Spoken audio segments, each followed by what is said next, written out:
नहमदुहु व नुसल्ली अला रसूलिहिल करीम अम्मा बाद फ़अऊज़ु बिल्लाहि मिनश शैतानिर रजीम बिस्मिल्लाहिर रहमानिर रहीम। कैसी हैं मेरी प्यारी बहनें? उम्मीद है आप सब ठीक होंगे, खुश होंगे, अल्लाह का शुक्र करते ज़िंदगी गुजार रही होंगी। आज का बहुत ही खूबसूरत व्लॉग आप लोग के लिए लेके आ चुकी हूँ रमज़ान प्रिपरेशंस का, क्योंकि रमज़ान अल्लाह ताला ने हमारे लिए इबादत का महीना भेजा है और हम होम मेकर्स भी हैं, तो हमारे ऊपर बहुत ज़्यादा ज़िम्मेदारियाँ हो जाती हैं। यानी अल्लाह की इबादत एक ख़ास ज़िम्मेदारी जो हर मुसलमान की है, और एक घर के काम जो हम होम मेकर्स की ख़ास ज़िम्मेदारी है। तो इन कामों को आसान बनाने के लिए आपके लिए ज़बरदस्ती रमज़ान प्रिपरेशन व्लॉग ले आई हूँ, जिसमें कि आप लोगों को मैं कुछ ऐसी टिप्स दूँगी, कुछ ऐसी चीज़ें बताऊँगी जो कि आप अभी से बना के रख लें। तो इंशाल्लाह जब भी आपको रमज़ान में खाना बनाना होगा, आप तो एक तो आपको वो टेंशन ही नहीं होगी, और क्या बनाना होगा ये भी आपको पहले से ही पता होगा। तो चलिए अपने व्लॉग को शुरू करते हैं। सबसे पहले तो मैंने लहसुन ले लिया, और लहसुन को कूटने का सबसे बड़ा मसला यही होता है, क्योंकि शुरू से देखा है अपनी अम्मियों को कि क्या करती हैं कि घंटा 2-2 घंटे बैठ के एक-एक फली को छीलती हैं, रखती, और फिर उसके बाद पूरा दिन मतलब लहसुन छीलने में और कूटने में गुजर जाता था। अब क्या हो गया, अब ज़िंदगी थोड़ी आसान हो गई है, क्योंकि हम न्यू जनरेशन है, हमें थोड़ा दिमाग लड़ाना आ गया है। तो मैंने क्या किया कि मैंने एक ही थैली में एक लहसुन को अच्छे से लंगड़ी के कुतके से कूट लिया। इतना कूटा कि मतलब वो बिल्कुल मैश नहीं हुआ, लेकिन उसने अपना छिलका छोड़ दिया। पर फिर सिंपली जो है ना, लहसुन के जो जवे थे ना, उस थैली में से निकाले और उस थैली की छांटी कर ली, जिसमें कि मेरा बहुत मुश्किल से सिर्फ आधा घंटा लगा, और मैंने 1 किलो लहसुन जो है वो छील लिया था।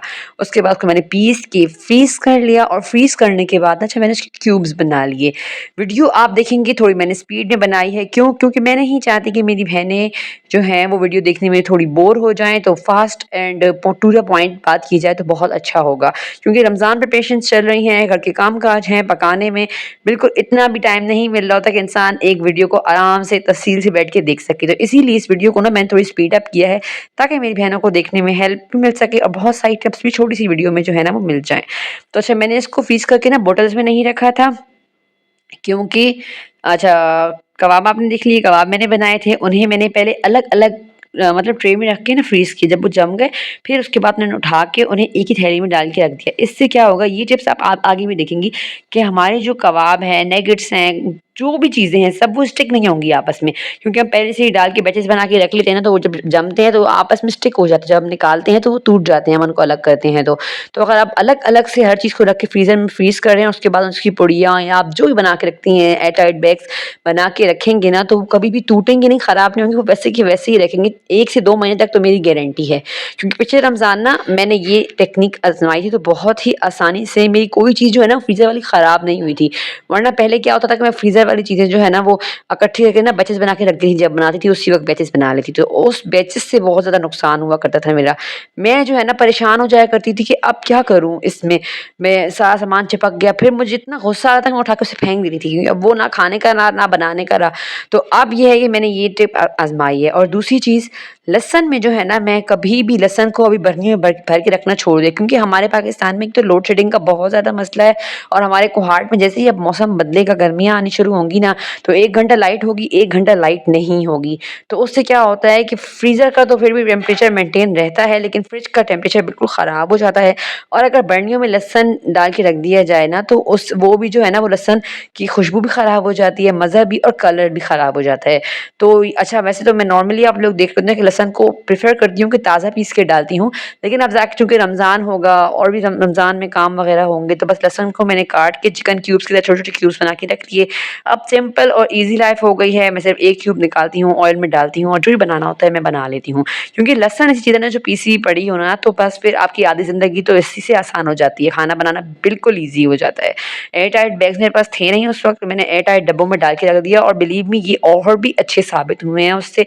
बस मैं 1 डब्बा निकालती हूँ, इसमें से क्यूब लिया, और फिर वापस जो है ना डब्बा फ्रीज़र में रख दिया। तो 3 डब्बे मेरे फ़िल हो गए थे, इंशाअल्लाह रमज़ान से ज़्यादा जो है ना ये चलने वाले हैं।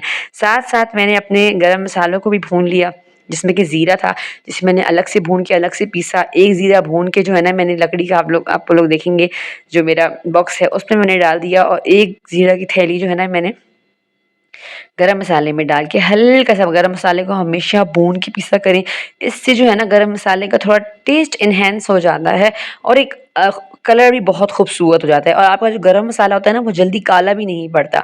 और काँच की बरनी में अगर आप गरम मसाला रखेंगे तो आपका 1 साल जो है गरम मसाला उस काँच की बरनी में पड़ा रहा, ना उसका ज़ायका ख़राब होगा, ना उसका कलर ख़राब होगा।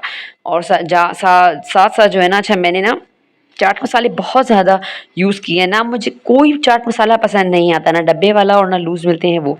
तो रमज़ान में मेरा ये होता है कि मैं चाट मसाला बना के ज़रूर रख लेती हूँ, क्योंकि रमज़ान में ज़्यादा यूज़ हो रहा होता है चाट मसाला। तो मैंने क्या किया, सूखा धनिया, अजवाइन, ज़ीरा और अधकुटी लाल मिर्च, इन तीनों चीज़ों को हल्की आँच पर जो है ना भून लिया। आप देख रहे होंगे इसका कलर बिल्कुल चेंज हो गया था। उसके बाद जब थोड़ी-सी ठंडा होने लगा तो मैंने इसे ग्राइंडर में डाल दिया, 2 चम्मच नमक की डाल दी और 1 चम्मच भर के 1 टुकड़ा टाटरी का इसमें मैंने ऐड कर दिया।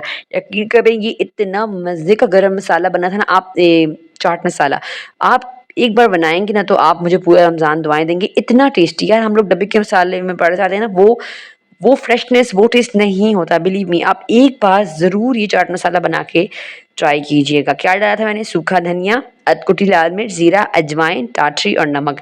और अगर आप चाहें तो आप आमचूर भी इसमें डाल सकते हैं। अच्छा, आमचूर मेरे पास अवेलेबल नहीं थी तो मैंने ना ये सादा-सा बना लिया। चाट मसाले की जो पुरानी डब्बी मेरे पास पड़ी थी उसे मैंने वॉश करके रखा था, उसमें मैंने इसे डाल दिया। काली मिर्च भी मैंने ताज़ी भून के पीस ली, ज़ीरा भी पीस लिया, सारे मसाले रमज़ान के यही मेन मसाले होते हैं, ये सारे पीस के जो है ना रख लिया। और साथ-साथ अपनी चीनी को, जो कि केक में, बेकिंग में ज़्यादातर यूज़ हो रही होती है, तो वो भी मैंने 1 किलो चीनी रमज़ान के लिए पीस के रख दी, ताकि रमज़ान में जो है ना अगर मुझे बेकिंग करनी हो तो मैं झटपट चीनी पीसी हुई होगी और फिर कुछ मुश्किल नहीं होगा। साथ-साथ जो है ना, अच्छा बहुत सारी चीज़ें ज़रूरी है रमज़ान में बनाने के लिए, लेकिन यार ये जो मेन चीज़ होती है ना, ये खाना होता है। क्योंकि रमज़ान में एक तो तलन भी होती है, पकौड़े हो गए, चाट हो गई, समोसे हो गए, ये वो सब घर में बनाना होता है, क्योंकि हमारे घर ना बाहर से मंगाने का रिवाज नहीं है। और बाहर का खाना अगर आ भी जाए ना तो कोई भी नहीं खा रहा होता। तो फिर क्या कि घर में अगर प्याज़ टमाटर की लेज़ बनी पड़ी होती है ना, तो कोई भी सब्ज़ी जैसे भिंडियाँ हो गई, बैंगन, कोई भी सब्ज़ी हो गई अगर वो आ जाए, जैसे आलू गोश्त भी बनाना है, तो क्या किया कि सिर्फ़ चिकन को भूना, लहसुन के 1 क्यूब डाल के और ये वाली ग्रेवी डाल दी और मसाले डाल के और सीटी दी लगा दी। अच्छा सा हमारा आलू गोश्त का सालन तैयार हो जाएगा। इसी तरीके से आप भिंडियों में भी अगर 2 चम्मच ये मसाले की डाल देंगे, भिंडियों को फ्राई करके और नमक मसाला डाल देंगे तो आपकी सब्ज़ी तैयार हो जाएगी। तो बस ज़िंदगी को आसान बनाने के लिए मैंने प्याज़ ले लिए, 1 किलो प्याज़ और 1 किलो टमाटर ले लिए। प्याज़ों को मैंने हल्की आँच पे ऑयल में सौते किया, जब तक वो थोड़े नरम हो गए तो मैंने उसके अंदर 1 किलो टमाटर धो के, काट के डाले और फिर जो है ना इसको 2-3 मिनट के लिए, समझ लें आप कुकर से सीटी देना चाहते हैं सीटी दे दें या फिर दम दे दें। इसको हल्की आँच पर थोड़ा-सा फ्राई करके इसको आपने जलाना नहीं है, ऐसा कलर ख़राब नहीं करना, वरना आपकी हार मतलब आप ये सारा जिस चीज़ में डालेंगे तो उसका ज़ायका ख़राब होगा, कलर भी ख़राब होगा। तो लाइट कलर रखना है और अच्छा ज़ायका रखना है, तो बस आपने सिंपली सौते करना है इतना कि उसका कच्चापन दूर हो जाए और बस ये ग्रेवी जो है ना वो हमारी बन के तैयार थी। इसे मैंने एयर टाइट डब्बे में डाल के फ्रीज़ कर लिया। अब जब भी मुझे रमज़ान में चाहिए होगा मैं इसमें से छुरी से ईज़िली 1 क्यूब निकालूँगी काट के और जो है ना वो मैं अपने खाने में डाल दूँगी। साथ-साथ मैंने 1 2 किलो चिकन ब्रेस्ट मँगवा लिए थे, जो कि मेरी ज़िंदगी आसान बनाने वाले थे। अक्सर ये होता है ना कि पकौड़े खा के भी दिल भर जाता है, समोसे रोल खा के भी दिल भर जाता है, तो नगेट्स हो जाते हैं या चिकन के छोटे-छोटे जो है ना ज़िंगर्स, जैसे हॉट शॉट्स कहते हैं हम लोग, वो बना के रख लें। तो बस बन मँगाए, केचअप लगाया, मेयोनीज़ लगाया, ये वाले फ्राई किए और बर्गर्स का हमारा 1 प्लेटर ईज़िली तैयार हो जाएगा। तो मैंने चिकन को जो है ना 3 हिस्से कर लिए थे। एक हिस्सा कर लिया था चिकन के हॉट शॉट्स बनाने के लिए, एक हिस्सा कर लिया था सीखी कबाब बनाने के लिए और एक हिस्सा कर लिया था नगेट्स बनाने के लिए। तो पहले जो है ना मैंने चिकन को दूध और तंदूरी मसाला, सिरका, लहसुन पाउडर और थोड़ा-सा अदरक लहसुन जो मैंने पीसा था ताज़ा, वो भी इसमें डाल दिया, नमक डाल दिया, काली मिर्च डाल दी और अच्छे से इसको मैरिनेट कर लिया। उसके बाद मैंने मैदा लिया, मैदे में चिकन पाउडर डाला, नमक डाला, काली मिर्च डाली। अगर आप चाहें तो आप तंदूरी मसाला भी डाल सकते हैं, मैं मैरिनेशन में डाला इसलिए मैंने नहीं डाला। तो आपने देखा इस तरीके से मैंने इसे कोट करके फिर दूध लगाया, फिर कोट किया और इस तरीके से मैंने इसको ट्रे में रख के फ्रीज़ कर लिया। अब जब ये फ्रीज़ हो जाएगा तो फिर वो प्रोसीजर भी आप आगे वीडियो में देखेंगे। साथ-साथ मैं आ गई थी अपने, अच्छा ये सारी प्रिपरेशन है ना मैंने सिर्फ़ और सिर्फ़ 2 दिन में की है। एक दिन मैंने लहसुन पीसा, ग्रेवी बनाई और छोटे-छोटे काम किए और एक दिन में साथ चिकन का काम किया, इमली की चटनी बनाई, ये सारे काम जो है ना एक दिन में मैंने कर लिए थे। लहसुन मैंने ताज़ा पीस लिया था, आपको सीख कबाब के लिए कोई ये, अच्छा मैं नगेट्स बना रही थी, नगेट्स में जो है ना चिकन ले लिया, लहसुन, हरी मिर्च, नमक और काली मिर्च इनफ, बस ये थी। 1 अंडा और जो है ना हाफ़ कप हाफ कप से भी कम, चौथाई कप जो है ना मैदा मैंने डाल दिया था। अच्छा, मैं कोई ब्रेड वगैरह डाल के नहीं रखती, मैं ना मैदा डाल देती हूँ क्योंकि मेरी अम्मी अक्सर जो है ना कोफ्तों में या नगेट्स में जिसमें ना मैदा यूज़ करती हैं, तो बहुत ही अच्छी बाइंडिंग हो जाती है। तो मैंने कहा कि चलें ब्रेड वगैरह, क्योंकि हमारी जो है ना ज़्यादातर ब्रेड यहाँ मीठी मिल रही होती है, तो मीठी ब्रेड तो ज़ायका ख़राब कर देती है नमकीन चीज़ का। तो बस मैंने ना मैदा डाल दिया, अंडा डाला और चिकन में ये जो नमक, काली मिर्च और बस ईज़ी से मसाले डाल के और इसे अच्छे से मिक्स करके, जितना आप सिंपल जाएँगे ना, जितने कम मसाले डालेंगे, यकीन करें आपकी रेसिपियाँ उतनी ही मज़े की बनेंगी। और जितना आप उसमें जंजाल भर देंगे ना उल्टे-सीधे मसालों का, तो उसका ज़ायका उतना ही अजीबो-गरीब हो जाएगा। अच्छा, सीख कबाब के मैरिनेशन में मैंने क्या डाला था, मैंने चिकन लिया, उसमें प्याज़ डाले, लहसुन डाला, हरी मिर्च डाली, नमक डाला, थोड़ा-सा तंदूरी मसाला डाला, उसका थोड़ा कलर खूबसूरत करने के लिए, अधकुटी लाल मिर्च डाली, सूखा धनिया डाला, ज़ीरा डाला, बस इनफ यही मसाले थे। और इसे मैंने पीस कर फिर सीही कबाब बना लिए। अच्छा, ये सीही कबाब भी बहुत ही ईज़िली जाते हैं रमज़ान में। आपने नॉर्मली फ्राई किए, ग्रेवी बनाई हुई है, ग्रेवी को निकाला, हल्का-हल्का कुतर के उसके ऊपर दम दे दिया। इससे आपके बहुत ही मज़ेदार ग्रेवी वाले सीही कबाब बन के तैयार हो जाएँगे। बस रमज़ान में हम लोग देखिए, अल्लाह ने रमज़ान का महीना भेजा ही इसलिए है कि हम लोग जो है ना इबादत में ज़्यादा से ज़्यादा वक़्त लगाएँ। और हम लोग क्या करते हैं, अगर हम लोग देखें सीही कबाब बनाने रमज़ान में बैठ जाएँ, तो हमारा कितना ही टाइम जो है ना वो वेस्ट हो जाए। तो इसी वक़्त में अगर हम बना के रख लेंगे तो अच्छे से हम अपने टाइम को जो है ना यूटिलाइज़ कर सकेंगे। रमज़ान में ईज़िली, एक तो रमज़ान में ये भी हो रहा होता है ना कि भूखे से सर में दर्द हो रहा होता है, जिस्म निढाल हो रहा होता है। ज़ाहिर है रोज़ा होता है, एक आज़माइश का वक़्त हुआ आया हुआ होता है सबके ऊपर। बहुत खूबसूरत महीना है रमज़ान का, पर रोज़ा भी एक आज़माइश की तरह इंसान के ऊपर होता है कि अब इंसान उसपे पूरा उतरता है नहीं, साथ में इबादत भी करनी है, साथ में घर की ज़िम्मेदारियाँ भी हैं। तो बस अगर आप ये वाली प्रिपरेशन बना लेंगे ना, तो आप इंशाअल्लाह ताला कुछ हद तक ईज़िली रमज़ान गुज़ारेंगे और मुझे दुआएँ देंगे। अब मैं बनाने लगी थी नगेट्स। नगेट्स जो है ना बहुत ही महँगी खुराक है समझ लें। अच्छा, मैं पूरा साल कोशिश करती हूँ, इतने मैं जंजाल वाले काम नहीं करती हूँ, लेकिन अभी रमज़ान आ रहा है, चलें बच्चों की फ़रमाइशें हैं मुख़्तलिफ़ चीज़ों की कि मम्मा नगेट्स बनाएँ, हॉट शॉट्स बनाएँ, ज़िंगर वग़ैरह। अच्छा, ज़िंगर का तो मैंने कुछ किया नहीं इतना ख़ास, बस ये छोटे-छोटे हॉट शॉट्स बना लिए हैं, इसी को मैं ज़िंगर के तौर पर बर्गर में यूज़ कर लिया करूँगी। और नगेट्स का मैंने अच्छा मैं बनाने लगी तो मुझे लगा कि ये बहुत ज़्यादा जंजाल बन जाएगा क्योंकि काम बहुत ज़्यादा था, पूरा किचन उल्टा हुआ हुआ था।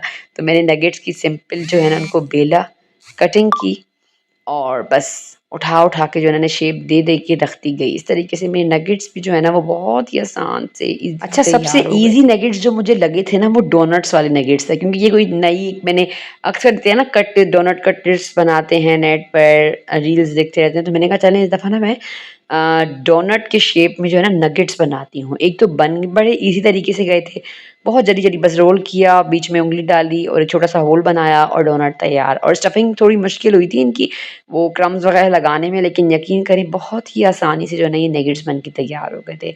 और आपकी छोटी-सी फैमिली है तो फिर तो आपके लिए मुश्किल नहीं होगा, और अगर बड़ी फैमिली है तो मेरे ख़्याल से फिर तो ये एक ही बैच मेरे हिसाब से बन रहा है, तो फिर आप अपनी क्वांटिटी को थोड़ा ज़्यादा करके बना लें, क्योंकि ये वो चीज़ होती है ना नगेट्स वगैरह की, ये पूरा रमज़ान ख़राब नहीं होती। अच्छा, मैं ना रोल, समोसे वगैरह बना के नहीं रख रही हूँ पहले से, क्योंकि वो बिल्कुल रमज़ान से 1 दिन पहले ही बना के फ्रीज़ करूँगी, ताकि 1 हफ़्ता जो है ना वो आराम से गुज़र जाए। उसके बाद तो मैं ताज़े-ताज़े बना के ना खाती खिलाती रहती हूँ। क्यों?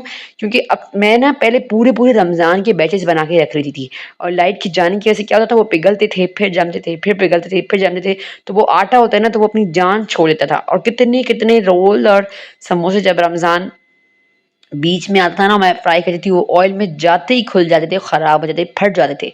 तो अब क्या है कि अब मैं रोल समोसे बना के बिल्कुल भी नहीं रखती। रोल समोसे में बहुत भी एहतियात कर लूँ, बहुत भी तरीके से सँभाल लूँ, लेकिन फिर भी वो जाते ही, क्योंकि वो आटा होता है ना, वो चलता नहीं है पूरा महीना, तो वो ईज़िली मैं नहीं कवर कर पा रही थी उनको। इसलिए अब मैंने थोड़ी रेसिपीज़ चेंज कर ली हैं, नगेट्स वग़ैरह, हॉट शॉट्स, ये चीज़ें मैं अपनी ज़िंदगी में ले आई हूँ। अच्छा, वो जो चीज़ें बनानी होंगी ना, तो वो मैं एक दिन जब इफ्तार हो जाया करेगी, फिर शाम में जो है ना चिकन चढ़ा दिया, फिर थोड़ा रोल-वोल बना के रख लिए, तो इससे भी थोड़ा ये है कि रोज़े में थोड़ा ईज़ी हो जाता है। तो कोई भी मुश्किल काम भी हो ना, अगर रमज़ान में करना भी हो, तो मेरी कोशिश होती है कि फिर मैं आराम से रात में थोड़ा जब ईज़ी वक़्त हो जाता है, जब इबादत भी हो जाती है, नमाज़ भी पढ़ ली जाती है, तरावियाँ भी, तो फिर मैं थोड़ा फ़ारिग हूँ या मेरा दिल कर रहा हो, तो फिर मैं चिकन वग़ैरह या कीमा चढ़ा के रोल समोसे बना के 1 आध हफ़्ते का बैच रख देती हूँ। लेकिन महीने का रखना मैंने बिल्कुल ही छोड़ दिया है। तो कोशिश करें आप लोग भी, अगर आपको ठीक लगता है तो आप करें, लेकिन मैंने बहुत ज़्यादा रिस्क की तबाही मचाई है। पूरा-पूरा खुशी में आ जाती थी, मैं पूरे-पूरे महीने के बैच बना लेती थी, ताकि बाद में थोड़ा वक़्त मिल जाएगा। लेकिन क्या होता था कि वो जो सारा का सारा राशन, सौदा और सब का सब जो है ना वो ज़ाया हो जाता था, डस्टबिन में फेंकना पड़ जाता था। ना वो खाने के काबिल होता था, ना वो किसी को देने के काबिल होता था, उसको फेंकना ही पड़ जाता था। और साथ-साथ सब्ज़ियाँ, अच्छा मैंने शिमला मिर्च, गाजर, बहुत सारी सब्ज़ियाँ जो है ना मैं श्रेड करके रख रही थी। लेकिन जब मैं निकालती थी ना वो बुरे तरीके से अपनी जान छोड़ देती थी, उनमें से पानी निकला हुआ होता था और वो बहुत ही अजीब ज़ायक़ा फ्रीज़र वाला कोई दे रही होती थी। तो अब जो है ना वो फ्रीज़र में मैंने सब्ज़ियाँ फ्रीज़ करनी बिल्कुल छोड़ दी हैं। हाँ, ऐसा होता है अगर सब्ज़ी ज़्यादा काट ली तो थोड़ी-सी फ्रीज़ कर ली और अगले दिन या दूसरे या तीसरे दिन उसको जो है ना यूज़ कर लिया। तो इस तरीके से जो है ना रमज़ान की प्रिपरेशन जो है ना मैं कर लेती हूँ। और आप लोग देख रहे होंगे अब वीडियो में भी कि मैंने ना ये देखिए चिकन के जो शॉट्स थे इन्हें अलग-अलग फ्रीज़ किया, नगेट्स को अलग-अलग फ्रीज़ किया। फिर जो है ना जब ये जम गए बिल्कुल, तो मैंने इन्हें निकाल के एयरटाइट थैली में डाल के और रख दिया। इस तरीके से यार आपको मैंने बताया पहले भी कि ये चीज़ें आपस में स्टिक नहीं होंगी क्योंकि हम अक्सर देखते हैं ना हम इम्तियाज़ वगैरह स्टोर्स वगैरह से ये चीज़ें लेते हैं कैंडनेस की या कोई और कंपनीज़ की, तो क्या होता है कि वो एक ही पाउच में सारा का सारा बैच होता है, अलग-अलग नहीं होता, लेकिन वो चिपकते भी नहीं है, वो ख़राब भी नहीं होते, क्यों? क्योंकि इस तरीके से जो है ना ये टिप लगाई होती है उन लोगों ने। वो लोग अलग-अलग इनको फ्रीज़ करते हैं और फिर एक साथ डाल के इनको जब जम जाते हैं ना तो रख लेते हैं। तो इससे बहुत ही आसानी से आप जो है ना बस 5-6 दाने, 8 दाने जो भी फ्राई करने हैं निकालेंगे और बाकी आप अंदर रख लेंगे। बहुत ज़्यादा मेस भी नहीं होगा, बहुत ज़्यादा जो है ना ढेर भी नहीं लगेंगे थैलियों का यूज़ भी थोड़ा कम हो जाएगा। और साथ-साथ आपने देखा सीख कबाब भी मैंने बना लिए थे। अच्छा नॉर्मली आप लोगों ने रील्स में देखा ही होगा ये तरीका, लेकिन मैंने एक बड़ी पाउच ले लिया और मैंने ईज़िली 3 सीख कबाब एक ही बारी में बना लिए। तो मैंने सिर्फ़ और सिर्फ़ 10 मिनट में सारे के सारे सीख कबाब बना लिए थे। अच्छा, एक दिन मैंने ये इमली का आलू बुखारे का चढ़ा दिया था मिक्सचर, जिसमें थोड़ी लाल मिर्च और ज़ीरा नमक डाल के मैंने चढ़ा दिया था। और जब ये बन गया तो मैंने जो है ना कुछ भी नहीं किया, सिंपली इसकी जो है ना जो गुठलियाँ होती हैं वो निकाली और इसे ब्लेंड करके इसके अंदर चीनी डाल दी और थोड़ी-सी टाटरी डाल के इसको थोड़ा-सा पका लिया और जार्स में भर के रख लिया। ये हमारी इमली और आलू बुखारे की मज़ेदार खट्टी-मीठी चटनी जो है ना वो तैयार थी। साथ-साथ सीख कबाब जम चुके थे, सीख कबाब को जो है ना मैंने अपने उनमें डाल दिया और इस तरीके से जो है ना मेरी रमज़ान प्रिपरेशन तकरीबन अल्हम्दुलिल्लाह हो चुकी है। पराठे बनाने सिर्फ़ रह गए हैं, जो कि मैं रमज़ान से सिर्फ़ 2-3 दिन पहले ही 50-60 पराठा बनाना है। तो बस ये थी मेरी खूबसूरत सा आज का व्लॉग था। उम्मीद करती हूँ आप लोग को पसंद आया होगा। अगर पसंद आया है तो वीडियो को ज़्यादा से ज़्यादा शेयर कीजिएगा, लाइक कीजिएगा और कमेंट करना बिल्कुल भी ना भूलिएगा। लेती हूँ आपसे इजाज़त। अस्सलाम वालेकुम व रहमतुल्लाह।